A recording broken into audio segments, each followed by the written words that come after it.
Hello everybody and welcome to IC Markets Market Commentary. My name is Tamar Mehr from Trade with Precision. And what a difference a week makes in the market. So following Trump election, we saw the S&P go sharply higher, reaching an all-time high and a psychological level of 6,000. Following week, we heard from Chair Fed Jerome Powell saying that the economy is doing remarkably good and therefore there is no rush to lower interest rate. Now that saw traders dialing back estimation of how many rate cuts are we going to see in the next couple of months, and also the likelihood of rate cuts in the next months. Now that saw the market pulling back after Powell's remark and also the US dollar getting stronger. So let's start here with a weekly chart in the S&P, and what we can see here, it's a very strong uptrend, clear series of higher highs and higher lows. Moving averages 10, 20, 50 all fanning, all in the correct order for an uptrend and flat to converge on the momentum indicators. Now we can see here after the strong push to another higher high, we're simply in a process of pulling back toward the averages. So let's take a look here on the daily chart. Now on the daily chart, we're already back into the buy zone, that area between the 10 and the 20 moving averages.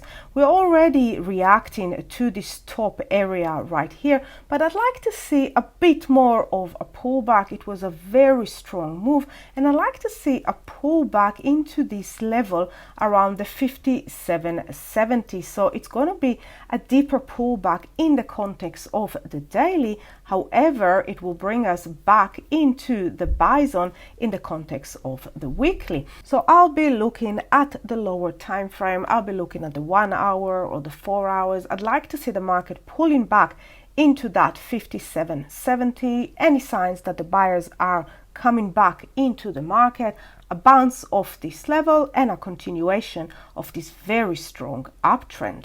Next market that I want to take a look at is a dollar CAD. Now dollar CAD, if we'll take a look here on the higher time frame, we can see that we had a very strong push to a higher high. And if we have a look at the monthly, we see the importance of this level in the past. So we broke quite strongly and closed above that 1.3960. So we closed the weekly candle above that area. Obviously, there's time for this monthly candle to go. So what I'm looking for is a bit of a pullback to test this level from above. So if we'll take a look here on the daily chart, we can see that we are in an uptrend, moving averages 10, 20, 50, all fanning, all in the correct order, and we are overextended, meaning there is quite a distance between where price action sits right now and the moving averages. Now I also drew the Fibonacci retracement from this low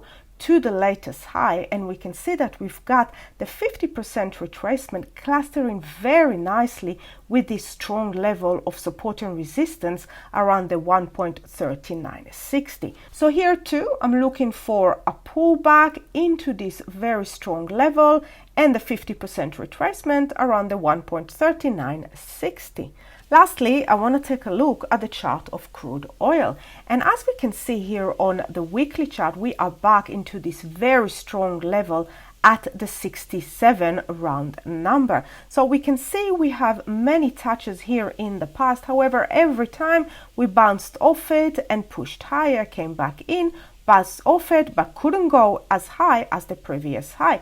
Came back into that level, bounced, but once again, not as high as the previous high, and we are once again bounce and back into that level. So I'm looking for a little bit of a bounce on the lower time frame above that level, so a bit more compressions of price before I'm looking for a break, because the next level that we've got on this market is very close. It's sitting around that 64 area. So if we'll take a look here on the daily chart, we can see that the daily is also overextended. So I'd like to see on the lower time frame a bit more of a compressions of price. So another lower high and a touch, and then another lower high and another touch. So basically price is pressuring that level before looking for a break of this level and a push toward the next level of support and resistance, which sits around that 64 level. Happy trading, everyone. Bye for now.